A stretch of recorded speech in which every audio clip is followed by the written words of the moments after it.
আমার মায়ের হাতের তৈরি পাবদা মাছের এই পাতলা ঝোলটা বেগুন বড়ি দিয়ে খেতে যে কি অসাধারণ হয় কি বলবো তোমাদের। আমি বাপের বাড়িতে এসেছি আর এখান থেকেই এই মাছের ঝোলটার একটা রেসিপি তোমাদের সাথে ভাবলাম শেয়ার করি। এত ভালো হয় খেতে কি বলবো। অ্যাকচুয়ালি মাদের হাতে রান্নাই ভীষণ সুন্দর হয়, সে তোমার মা বলো কি আমার মা।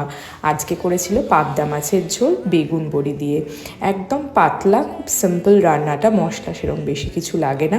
পাবদা মাছটাকে নুন হলুদ আর তেল দিয়ে কিছুক্ষণ মাখিয়ে রেখে ভাজতে হবে, তাহলে পাবদা মাছ যে খুব ফোটে সেটা অনেকটা কম ফুটবে। আর এদিকে বেগুনটাকে নুন হলুদ দিয়ে ভালো করে ভেজে নেব, তার সাথে বড়িটাকেও ভালো করে ভেজে নেব। মশলা বলতে এখানে কালো জিরে কাঁচা লঙ্কা ফোড়ন দিয়ে 2-3 কোয়া রসুন কুচি ভেজে টমেটো ভেজে নিয়ে পেঁয়াজ বাটা দেবো, ব্যাস। এরপরে নুন হলুদ আর লাল লঙ্কা গুঁড়ো, আর কিন্তু কোনো মশলা এটাই লাগবে না। মশলা ভালো করে ভাজা হয়ে গেলে জল দিয়ে ফোটানোর জন্য দেবো, তার সাথে দেবো বেশ অনেকটা ধনেপাতা।